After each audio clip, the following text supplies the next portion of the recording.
Settle in. Tuck that blanket up just so, and listen closely. Tonight's story is gently eerie, with tendrils of green and a hint of something watching.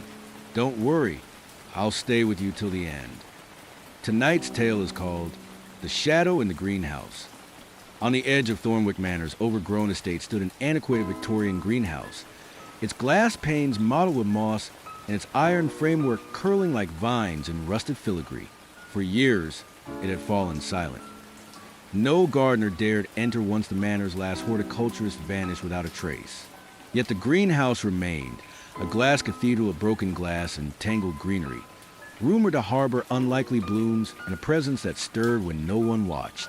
When Alice Carver, a young botanist with a taste for crumbling ruins, accepted Thornwick's caretaker role, she knew the greenhouse would be her first conquest. She arrived at the manor on a misty September morning, satchel of tools in hand, heart thrumming with equal parts awe and apprehension. The caretaker before her had warned, "Leave the greenhouse alone at dusk. Its shadow moves among the vines." Alice had laughed until her first night on the grounds. Imagine her surprise then, when the closing day's light caught one of the greenhouse's panes just so, revealing a shape curling behind the ivy, a silhouette darker than the dirt-encrusted glass. Alice approached, breath catching, but saw only ivy tendrils and broken mirrors reflecting sky. She crossed the gravel path, slipping under the arching iron door. The glass behind her scraped closed with a reluctant groan. Inside, the air was thick with humidity and the scent of wet earth. Alice flicked on her flashlight, its beams scattering moistened dust motes like fireflies. Rows of planter boxes sprawled with tangled ferns and half-frozen orchids. Vines draped overhead, dripping condensation in measured drops. At the far end, a table of seed packets lay neatly stacked, unopened, though she had found no gardener to arrange them. Her breath plumed in the chilly air, and Murphy, her tabby cat borrowed from the manor house, mewed from her shoulder. Alice set down her bag and ran a gloved finger along a vine-thick bench. The leaves felt sticky, residue of old sap or something darker. She knelt at the center walkway, examining broken terracotta pots, a basil shoot here, a rose cutting there, each container freshly watered despite the greenhouse's disuse. She frowned. "Murphy, someone's been here." The cat padded ahead, tail flicking. Alice rose and followed, heart tapping against her ribs. She came upon the central fountain, once an ornate cast-iron basin for aquatic lilies, now filled with stagnating water and a ring of emerald algae. Above it, a solitary jasmine vine clung to iron bars, its single bloom open and impossibly fresh. Alice blinked. The jasmine should have wilted in the cold months. She crouched and inhaled its heady scent. Then she realized that bloom had formed overnight, though no gardener had cleaned or seeded. She leaned closer. The jasmine's petals curled back to reveal a single word scrawled in dew on the inner petal. "Listen." A chilly breeze drifted down the greenhouse's long corridor, though all windows were shuttered. Alice's skin tingled.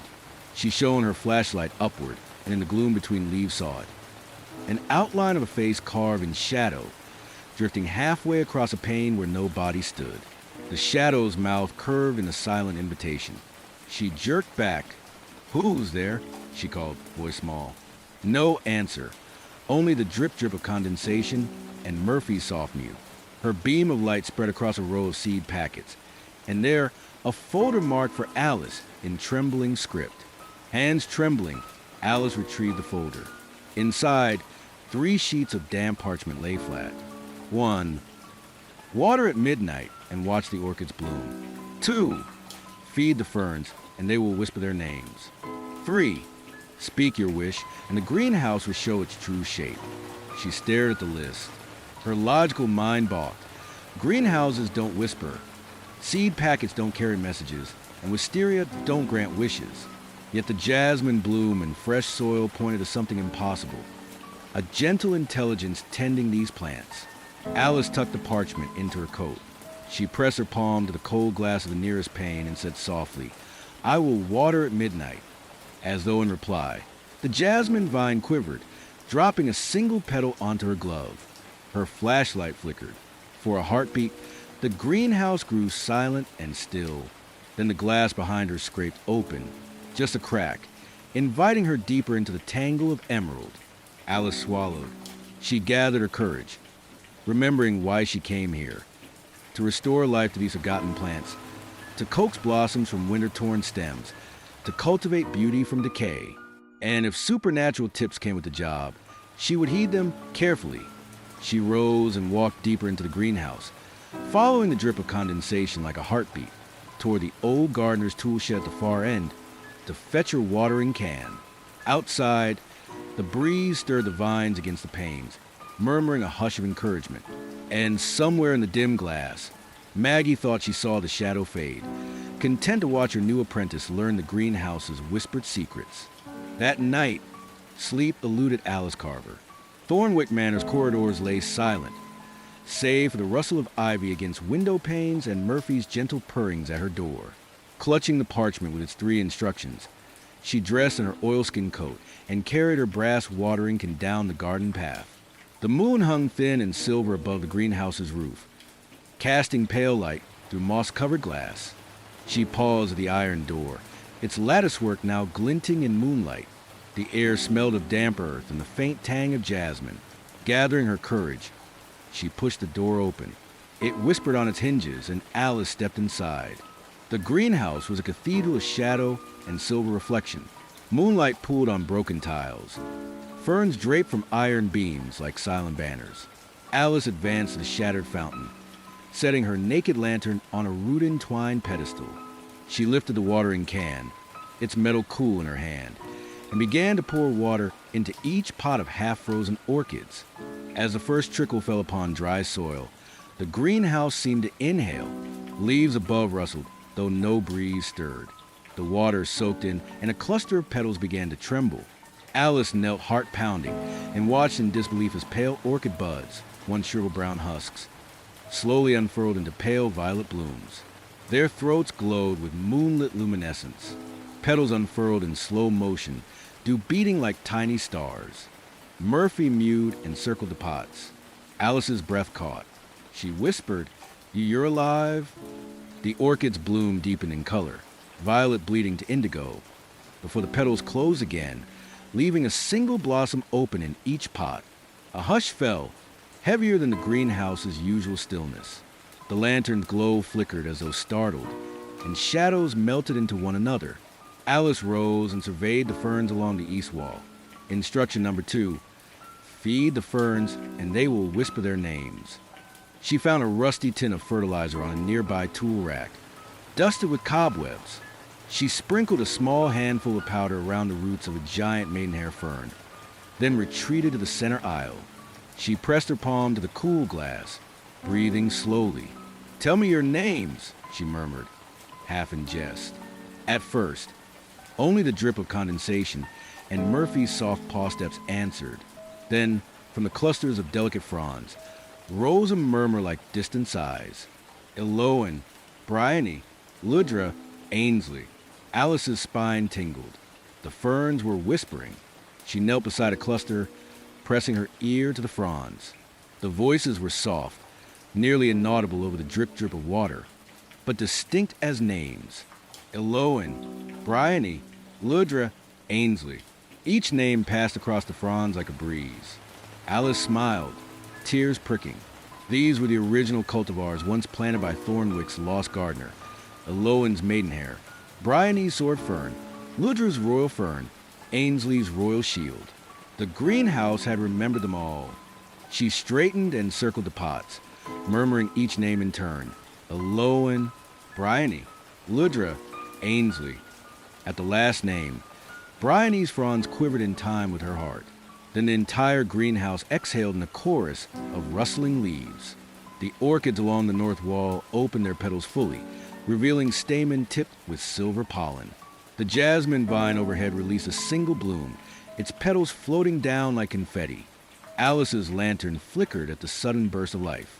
She sat on a nearby bench, watching petals drift across the floor. Moonlight through the glass panes caught the drift in shimmering trails. Then she recalled the final instruction. Speak your wish, and the greenhouse will show its true shape. Her wish, why? She hardly dared name it. to restore this place to the glory it once knew, to breathe life into its crumbling bones, to coax hope from decay. She stepped to the fountain, heart racing, and placed her palm on the cold iron rim. Closing her eyes, she whispered into the humid air, "I wish for the greenhouse to thrive once more, for these plants to live, for every soul who cares for them to find solace here." The greenhouse quivered, leaves above shivered, petals trembled, a soft thrummed through the iron ribs.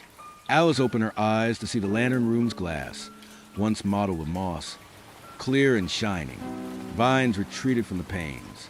The tiles beneath her feet gleamed white, free of grime.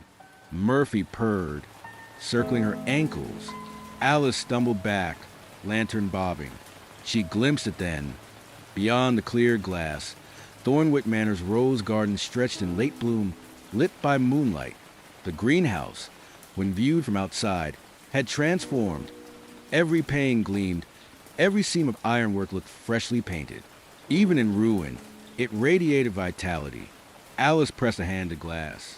Through the now pristine panes, she saw the greenhouse's true shape, a verdant oasis of twisting roses, jasmine, ferns, and orchids all interwoven, as if nature and architecture had become one living organism. A gentle voice drifted from the fronds overhead. "Thank you, Keeper."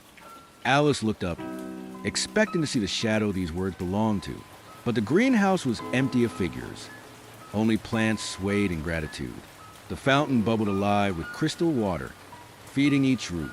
Tears of wonder and relief slid down her cheeks as she whispered back, "You're welcome." She spent the rest of the night tending each bed, watering new soil, clearing broken pots. As dawn's first glow crept to the now clear glass, Alice paused in the center aisle. The greenhouse stood fully restored in miniature, its secret revealed to the one who had listened. Murphy leapt onto her shoulder, purring in triumph. Alice smiled, wiping her brow. She reached into her satchel and retrieved the torn parchment, now damp with dew. She added a final note beneath the 3 instructions. 4. Speak with your heart, and the plants will answer. She folded the page, sealed in a glass vial, and hung it from the iron framework above the fountain.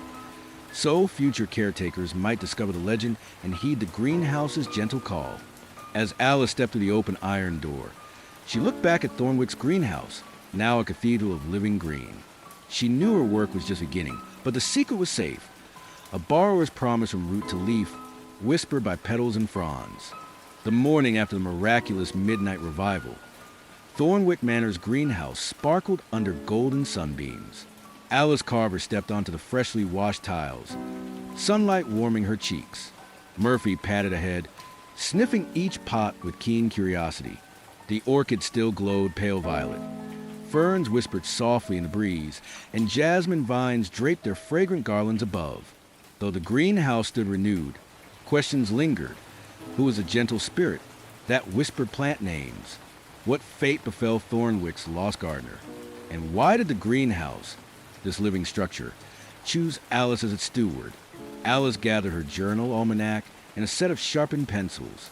She decided to begin by documenting the plant names whispered in shadow: Eloan, Bryony, Ludra, and Ainsley. Beneath each name, she sketched leaf shapes, noting the fern's fronds and maidenhair patterns. She studied the central fountain's swirl of petals and noted the carved rune from Lily's communion, the hourglass entwined with seaweed. Murphy mewed, tail flicking toward a shaded corner where a cluster of unopened rosebuds, August clematis, clung to iron bars. Alice followed his gaze and spotted, etched faintly on a stone windowsill, a looping signature. H. Bainbridge, 1883. The greenhouse's first gardener, perhaps? She traced the letters with a fingertip, feeling the memory beneath the carvings. Harriet Bainbridge, Alice whispered. I'll find your story. Leaving Murphy to bask in sunlight, Alice returned to the manor library. Thornwick's archives, rows of leather-bound volumes and faded botanical sketches, had long beckoned but felt daunting until now. She fetched the Bainbridge family records, a dusty folio beneath a portrait of stern-faced Miss Bainbridge herself. Under a faded wax seal dated 1885 lay Harriet's correspondence.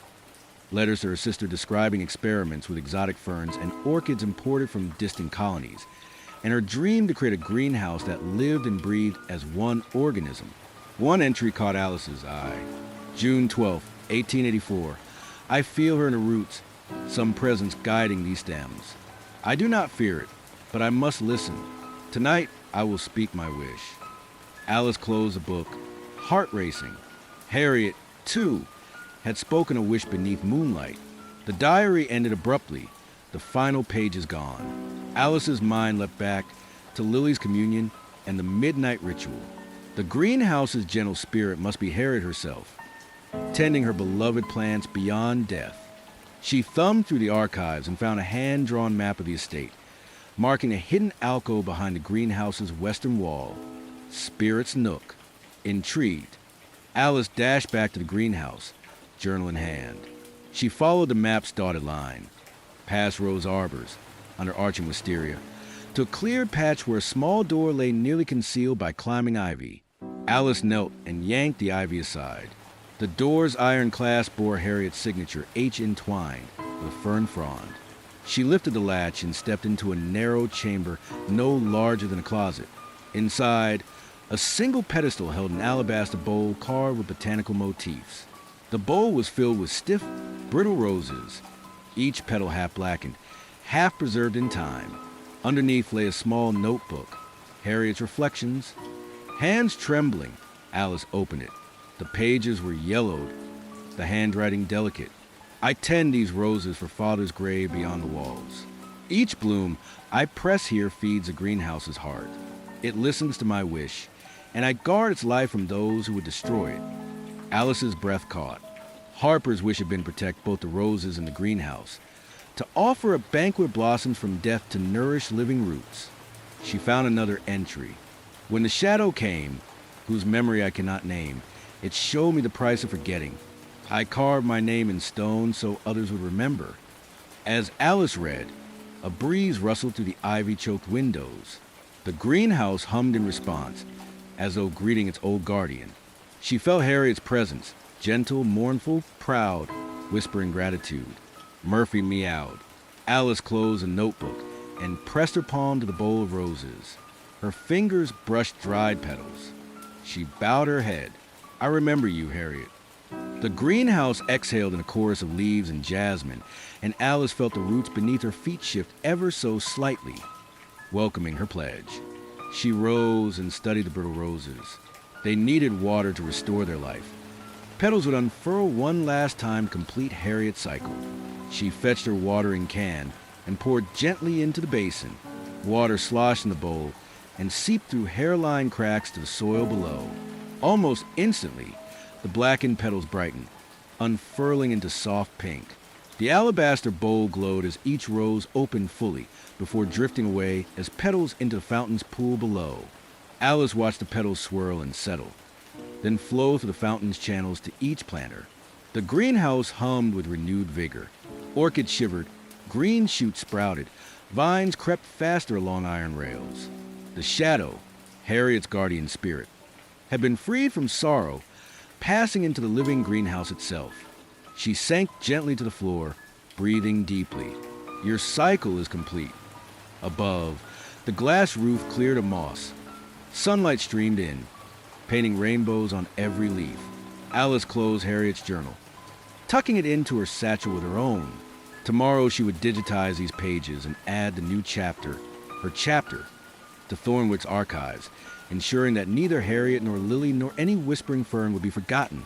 As Murphy curled around her ankles, Alice rose with a smile. The greenhouse had shared its secrets, of wishes spoken in moonlight, of roses pressed in stone, and of names whispered by ferns. Its true spirit lay in each caretaker's act of devotion. She stepped from the spirit's nook into the greenhouse's center aisle, where every pot glowed with life. The sun, filtering through glass, set the air alive with warmth. Alice knew her path, to tend the living cathedral, to listen for soft voices, and to record each whisper of green growth, and to pass those secrets on, so the shadow in the greenhouse would never again fade into memory. That evening, the sky above Thornwick Manor was an inky canvas scattered with stars. Alice Carver paused at the greenhouse's iron door, lantern in hand. The air smelled of jasmine and damp earth, rich and alive. Murphy padded beside her, tail high, eyes glinting with anticipation. Tonight she would speak the deepest wish of her heart, one she had pondered since the greenhouse's revival. Inside, the greenhouse lay serene under moonlight. Petals glimmered silver, leaves rustled in a hush of gratitude, and the fountain's water gurgled a gentle refrain. Alice set her lantern on the central aisle, its warm halo merging with lunar beams.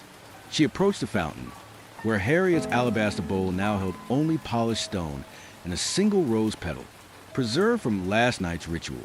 Alice knelt by the fountain and opened her journal to the blank page labeled Night of Revelation. She dipped her quill into ink, paused, then laid it down. Tonight was not for writing, but for speaking. She closed her eyes, placing both hands on the cool stone rim. In her mind's eye, she saw the greenhouse as it was intended. Glass and iron entwined with living tendrils, every plant thriving in harmony, a sanctuary for both flora and soul. Her heart swelled with a promise seldom uttered aloud. I vow to protect every root, bloom, and tender sprout, to listen and learn from each whispering leaf, to speak truth in my care and compassion, in my touch. Her voice was soft, but carried through the greenhouse like a hymn. The ferns rustled their fronds in response. Orchids quivered, jasmine petals trembled. Murphy mewed, circling her feet. In the hush, Alice felt a presence gather, Harriet's benevolent spirit, returning to witness the pledge. Above, moss retreated further from the glass, as if clearing a path for moonlight. Vines curled away from panes, exposing the sky. The greenhouse glowed with renewed luminescence, reflecting Alice's vow in every facet of glass and leaf. Then came the final secret Harriet had kept. A low hum emanated from the pavilion's joints, a living pulse. Alice placed her hand on the iron framework near the roof's apex. Beneath her palm, the metal thrummed like a quiet heartbeat. She pressed harder and discovered a hidden catch disguised as decorative filigree. With trembling fingers, Alice released the latch. A panel slid open to reveal a slender cavity containing a glass cylinder filled with fine soil and a single green seed, small, heart-shaped, and glowing faintly. A label in Harriet's spidery script read, "Plant the seed when your vow is true, and the greenhouse shall bear its soul." Alice swallowed, eyes shining.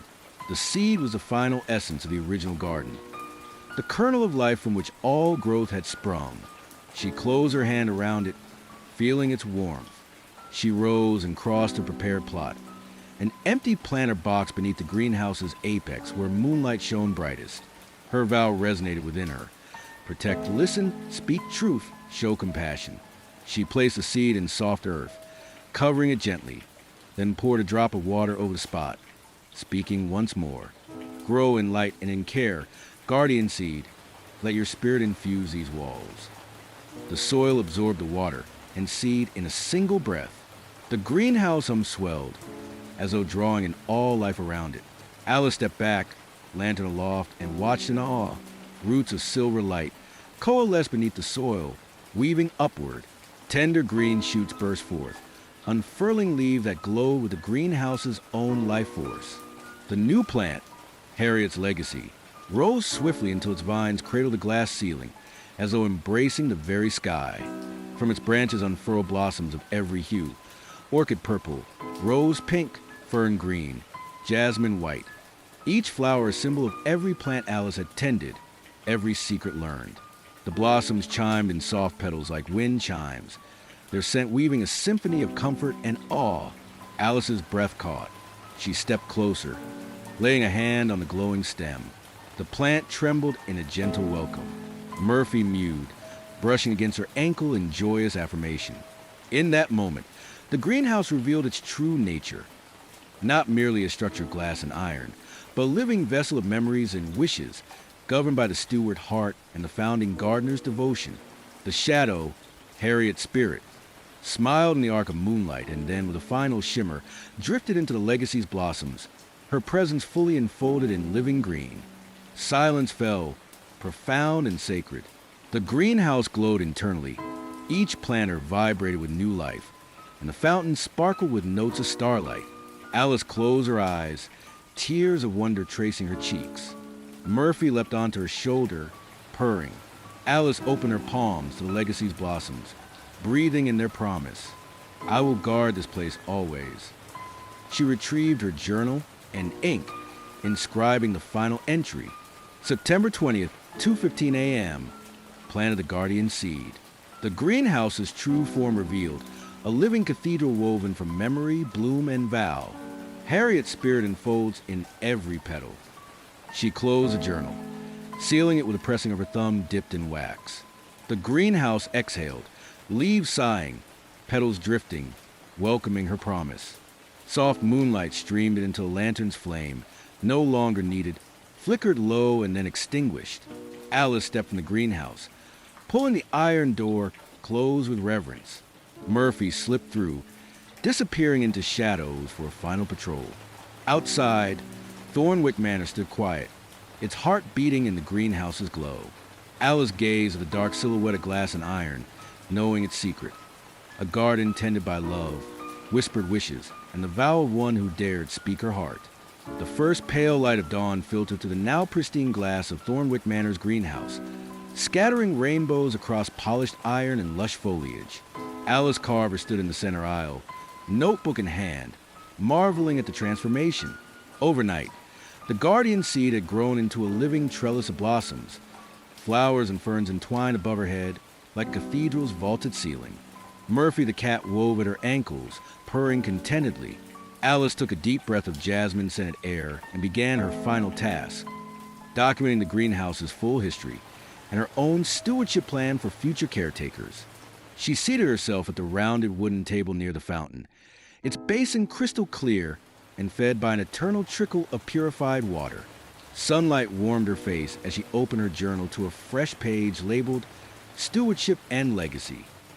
In precise script, she recorded, September 21st, dawn. The greenhouse stands fully restored, a living cathedral of every species once lost. The guardian seed has woven its blossoms into every trellis and beam.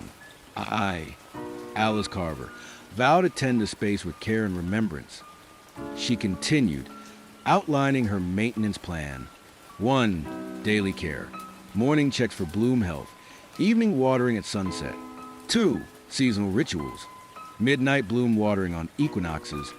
Fern feeding under full moons. Honoring Harriet original rights. 3. Archival work. Transcribe all botanist journals, Bainbridge's reflections, Lily's letter, Alice's own entries, into digital format for the Manor archives. 4. Caretaker vial. Place a guardian seed in the vows parchment in the lantern room vault to be passed to the next steward. Murphy mewed and Alice smiled. She looked up at the trellis of living vines, now dotted with newborn buds. The greenhouse felt alive, pulsing with shared memory and sunlight. She set down her pen and rose, clipping the now sealed journal to a high shelf beside Harriet's reflections and Lily Harrow's final letter. The spot, marked by a small carved rune of entwined fronds, signified the vault where each caretaker's records would rest. Next, Alice moved among the planters, inspecting new shoots. She pruned spent petals, replaced soil where needed, and gently coaxed young vines along copper wires. She spoke each plant's name, Eloan, Bryony, Ludra, Ainsley, in soft tones, honoring the first guardians of Thornwick's living legacy. Midday sun rose higher, and the greenhouse's temperature climbed. Alice opened vents along the roof, now automated thanks to manor funds, and let fresh air circulate. Outside, a gentle breeze carried the scent of roses from the formal gardens, weaving a scent tapestry between two worlds. By afternoon, the groundskeeper from the main house approached. Mr. Pilcher, a grizzled man with kind eyes. He peered through the clear glass in wonder. Miss Carver, he said softly, I hardly recognize this place. It's miraculous. Alice smiled. It's meant to be tended with a heart as much as a hand. She guided him along the aisle, showing the guardian seed trellis, the central fountain in the spirit's nook, its ivy trimmed back to reveal Harriet's restored carving. Pilcher nodded, reverent. I'll add your ritual schedule to the manor ledger, he promised. No one will forget again. As Pilcher departed, Alice returned to the tool shed at the greenhouse's end and gathered seeds from the living trellis. Orchids, roses, jasmine, ferns. She placed them in labeled packets, sealing each with wax and a tiny illustration of the corresponding rune. On each packet she wrote, "From Thornwick's living greenhouse. Plant with care and speak a wish of remembrance." She stowed the packets in a cedar box alongside her tools, ready for future seasons. Evening fell.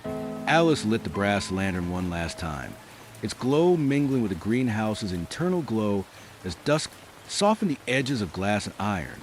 She filled the alabaster bowl with fresh water and a single rose, today's first bloom of August clematis. She murmured Harriet's name and closed her eyes, offering thanks. When the lantern's flame flickered low, she extinguished it. Only living light remained, blossoms luminescent in twilight, petals pulsing with life. Alice stepped outside, closing the iron door behind her. She paused to look back. The greenhouse stood radiant, a sanctuary born of memory and renewed vow. She ran her fingers along the carved rune beside the door, now glowing faintly in the dark. Heart, root, bloom. She smiled, keys jangling at her belt. "Your story lives here," she whispered, "and will continue beyond us all." With Murphy at her side, Alice walked the garden path back to the manor, her silhouette framed by living glass. The estate lights came on behind her, welcoming her home. Her final thought as she reached the threshold, "In tending the past, we grow the future."